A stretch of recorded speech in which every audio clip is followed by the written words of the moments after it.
Olá, amigos do Missão Educar. Sejam bem-vindos. Estamos mais uma vez aqui na UP TV, nosso programa onde a educação é a estrela principal. E você é o nosso convidado principal. Participe aí pelo portal da UP TV. Mande a sua mensagem, a sua pergunta, a sua sugestão e a sua experiência educacional. Como professor, como coordenador, como fazendo parte da equipe pedagógica, como pai, como aluno, enfim. Todos nós temos algum envolvimento com a educação. Mande para nós a sua experiência. Então, e aí a gente estava falando com vocês sobre ludicismo pedagógico, né? E é uma vertente da pedagogia. Agora, onde ele está? Ele está no recreacionismo, né? Ele está... você tem escolas em que existem momentos, né, em que o professor, tanto na creche como no infantil, como no Fundamental 1, o professor faz alguma coisa nesse sentido. Mas a gente percebe a dificuldade que os professores têm para serem esses animadores, né? Nem todos eles têm talento para isso, né? Não faz parte da natureza dele fazer isso.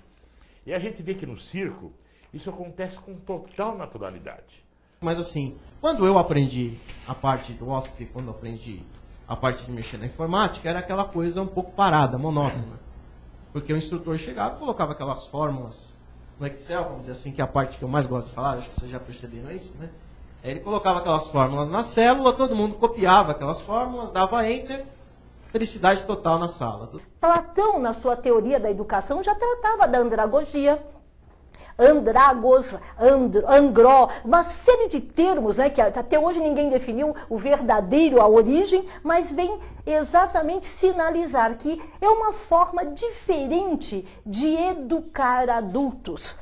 O Congresso de Educação, é bom entender isso, ele tem uma finalidade, ele é um semeador de amostras do conhecimento, para que quem lá vem, as prefeituras que lá vêm, falam assim, eu quero aprofundar, porque agora nós não falamos mais de palestra, nós falamos de capacitação. Capacitação não pode ser só uma palestra. Capacitar é aprofundar no conhecimento, preparar o professor dentro daquela área, para que ele disse assim, aqui eu fiz um treinamento. Então, o Congresso normalmente ele semeia essas ideias, né? É uma responsabilidade, né? Primeiro, no sentido, nessa preocupação que eu disse para vocês, a gente formular questões que já seja uma espécie de uma formação inicial para o professor.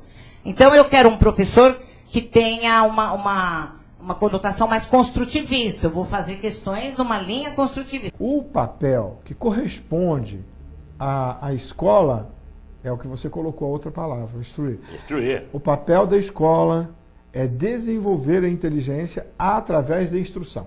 Sim. Então, como se fosse mais ou menos assim. Em casa, é o capital emocional, o capital moral, o capital ético. A escola é o capital intelectual. Sim. E a sociedade é o capital da vontade, o capital do trabalho, o capital da realização. Por que é que nós não podemos ajudar os nossos profissionais, os nossos operários? Nas minhas falas, professor, eu digo assim para a meninada. Eu trabalho muito com chão de fábrica, pessoal de chão de fábrica. Sim, eu gosto. Esse pessoal de chá de fábrica, para mim, você é do passado lá da minha era. Eu estou com 70 anos, com muito bem vividos, e estou observando porque ali está a solução ao problema. Hoje o profissional, engenheiro de segurança, o médico do trabalho e tudo mais, ele tem, eu me atrevo a dizer, uma visão míope do segmento na segurança do trabalho. Eu sou o cara, eu sei e tudo mais, e você não sabe nada, você obedece. É um erro crasso. Talvez o nome violência para nós brasileiros, para os nossos irmãos de língua portuguesa, seja mais realista do que a palavra bullying, né? A violência pesa mais. Bullying, não, é violência mesmo. E mais, nós falamos de inclusão há alguns programas atrás, não é? Então, qualquer prática de violência, ou de violência mental, física, psicológica, né, o bullying, é uma maneira de exclusão, né, professor? Os nossos alunos, cada um tem uma característica diferente. Então, um gosta de fazer teatro, outro gosta de cantar, dançar, outro gosta de desenhar, né? Então, para cada livro proposto, a gente divide a sala em grupos e cada grupo vai escolher uma metodologia para explicar o que entendeu do livro. E como quais são as áreas que você joga? Então, aí geralmente, assim, a gente escolhe o teatro, né? Que é o principal, que a maioria gosta. Paródia. Poesia. O acróstico, né? Aí você já vai trabalhar formas, né? De escrita, né?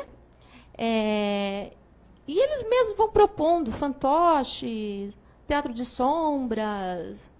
Então, vai jogando assim para a sala e eles vão te dando várias sugestões, porque eles são muito criativos, né?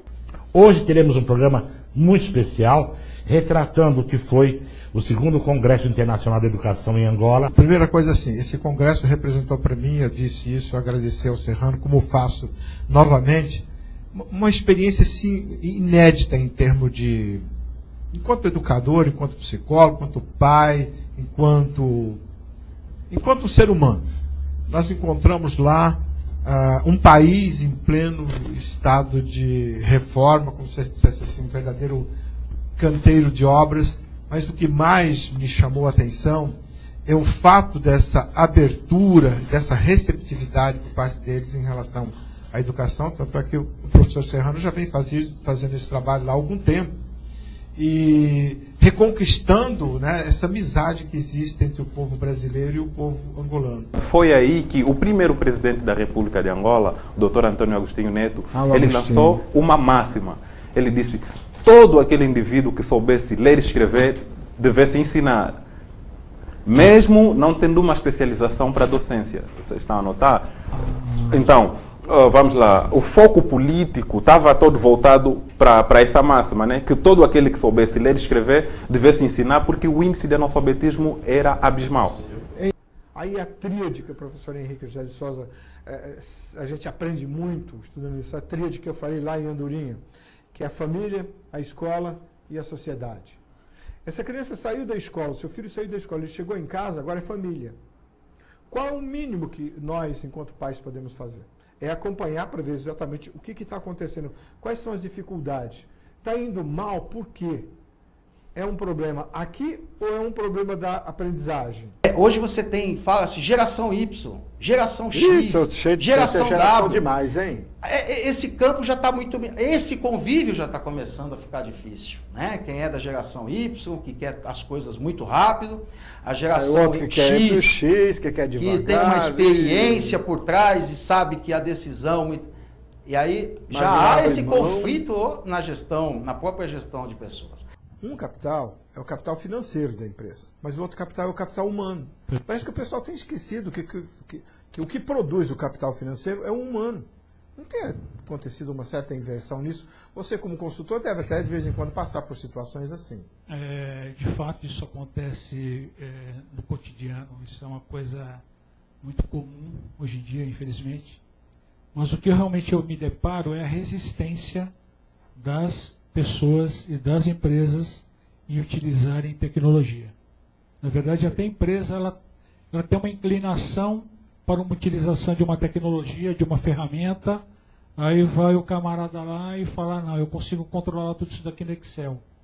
Quer dizer, se um dia falaram para esse cara que Excel era uma ferramenta de gestão, e esse cara acreditou, na verdade, ele conseguiu convencer o chefe dele. Ele não abre a cabeça para uma outra. Então, na verdade, é totalmente cultural, totalmente...